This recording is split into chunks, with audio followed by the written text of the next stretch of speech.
What is up, my viewers? Spang here, bringing you yet another World of Tanks gameplay commentary. This is going to be a standard battle on Himmelsdorf, and it is a submission from 228, an Anvil clan member who I used to play. I'm pretty sure I played a couple games with this guy back in the day of my Forge clan membership. Forge kind of fell apart a bit recently, but I'm not sure how they're doing since I left and I went to Fugitive. But digressing a bit, I ask that you please bear with the poor audio quality. It is still day 3 of my post-op recovery, and I am still using a Logitech headset to record my commentaries. I'm trying to be a little bit productive as I'm recovering from my surgery, and I still can't see all too well, about the same as I could in the last video with the T30, but still, seeing a bit of aggression here from 228 up this 3-line, you know, that's not a common strategy. Most of the time you see a Leopard 1 going up a hill. Leopard 1's pretty soft. There's a reason that you are supposed to use them usually as a bit of a sniper,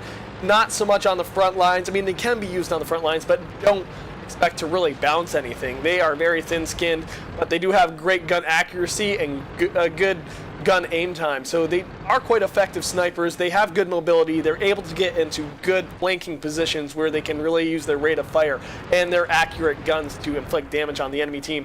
Now, the enemy team seeming to push up quite a bit on that tank alley right there, approximately in the 7-8 line, looking to possibly make a push happen, but right now they're just kind of getting a feel for what 228's team is doing. 228 seeing that the enemy team really hasn't sent much at all except for this 1390, but fortunately 1390 is no match for a Leopard 1. Granted, the 1390 can penetrate pretty much anywhere on the Leopard 1 fairly effectively, but a one-on-one match will not end favorably. The 1390 just does not have the damage in the clip to effectively kill him, and it looks like he will take a little bit of damage before eliminating that 1390. Unfortunately for that 1390, not really able to do much before he died. Granted, it is a tier 10 match, but it's really more of a tier 9 match with a couple tier 10s thrown in. So he still could have been effective, but he certainly wasn't in the right position to do so. The enemy team really not helping him in that regard anyway. Ooh! And I can't even read that. I'm sorry. I have to see what that tank is in order to be. It looks like an IS-3 maybe? Or an IS-8. It's an IS-8. Okay. So an enemy IS-8 getting hit pretty hard, possibly by that Jagdpanzer E100. That's the only thing in my book that really could have wrecked him that significantly. The enemy team looking like they will decisively take hill, and 228's team really not in too good of a spot right now. The enemy team can fall back. Ooh, some cross shots going up on hill, and this enemy IS-8 really not in a good position. Nearly eliminated here, and it looks like 228 may get the kill. No, that will go to a friendly, but the enemy team now has finally taken hill, and they can either fall back to defend their base or move around and try and get flanks and help their team push the alleyway. Either way, they could even do both, and they would probably come out on top if they just had some competent tankers. Right here, enemy 62A trying to move in and get some damage on 228, who is surprisingly trying to side scrape in a Leopard 1. Not, like I said, it's not really known for its armor. Side scraping possibly almost not going to do anything whatsoever. It's virtually ineffective considering enemy E100 looking like he's moving in for a shot, but will eat nothing but that wall. Fortunately for 228, it looks like he might be using the smaller gun, however, and this Leopard 1 taking a shot from that C62A. I totally recovered from that one. But this enemy team definitely not doing a good job of recovering from their loss. Okay, a little bit of a recovery right there, 6-5, and it still could go either way, although definitely favoring 228's team at this point. And this E100 definitely having a very large gun on him. He is using the 15 centimeter and most likely firing heat rounds, but it looks like 228 probably going to get another shot for damage. There we go, shooting that front cogwheel on his tracks, the one spot on tracks where they are likely to take damage. And the enemy E100 deciding to back off as this enemy E100 is shooting that IS-8 and managing to knock off a significant amount of hit points. There we go, I finally found my words. And the enemy E100 now taking his long reload. And 228 possibly going to be able to get off another shot if he pulled out, but E100 probably loaded right here, trying to, ooh, there we go, the one benefit of side scraping, you can get back behind cover very quickly, showing off another skill of this Leopard 1. Not only does it drive forward and accelerate fairly nicely in the forward direction, but also reverses pretty nicely as well, so very mobile, very flanky tank, and definitely one of those vehicles where you want to abuse its mobility. So far, I don't believe he's bounced a single shot, but that, like I said earlier, the Leopard 1, not known for that, looking like that E75, or at least what I believe to be an E75 through my blurred vision, looking like he's probably not going to live for much longer. That enemy E75 falling back to engage the Leopard 1 and possibly try and kill that T-54, but definitely prioritizing 228 as more of a high priority target right there. Shooting him in the front cogwheel. What did I say? The one spot of tracks where you can both almost guarantee the track and almost guarantee damage as well. So final shot getting taken out right there. And the enemy team pretty much nail in the coffin at this point. The base capture sirens are going off. They have a 5-tank deficit. There is almost no chance of victory, and this Leopard 1 really showing just how effective of a vehicle it can be. Surprisingly aggressive play for a Leopard 1, but 228 made it work just because of how much he was just juking those shots, and the shots he did take weren't anything too significant. The enemy team just has a tank destroyer left on this hill. What is that? A T-30? Yeah, he's done. Although that T-30 does have a possibility, a very slim one, but a possibility nonetheless, to one-shotting 228 in this Leopard 1. He's on 6k damage, he says, and he wants the kill on this T-30, I guess, to just put him over the top, and saying to restart the cap. Again, he's trying to say, why capture when you can kill?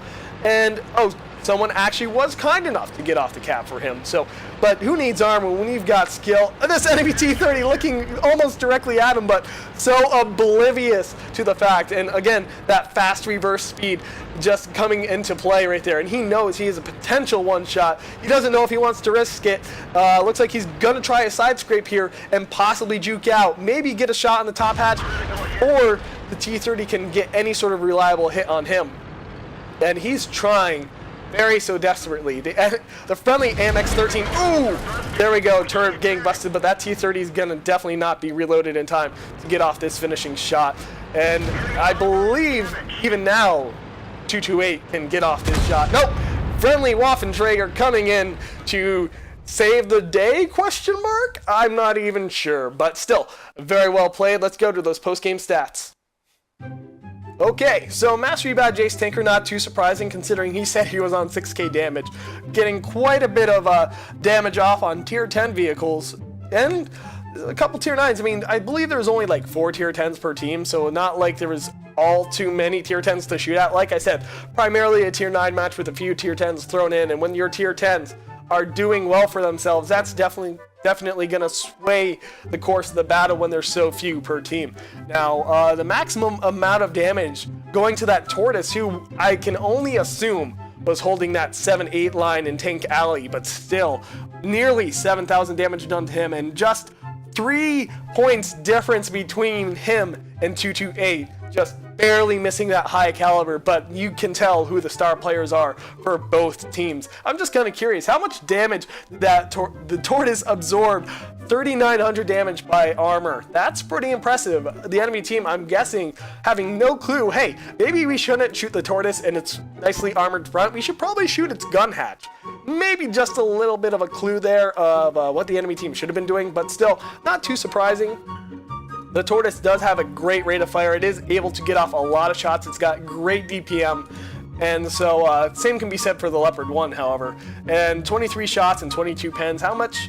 27, 26, but only 19 pens. So, just showing that, I guess, the Tortoise being a little more effective in its damage. Still, 228 doing a very good job shooting those tracks. And who needs armor when you've got speed?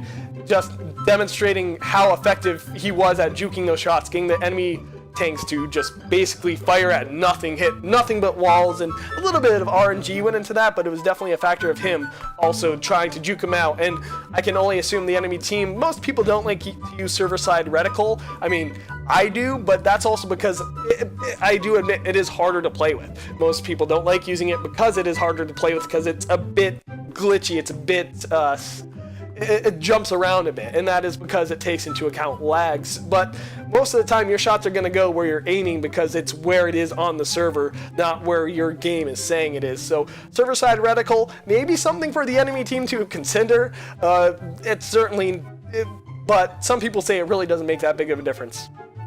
Still, very well played, very well done, still earning credits on a tier 10 vehicle despite not running premium.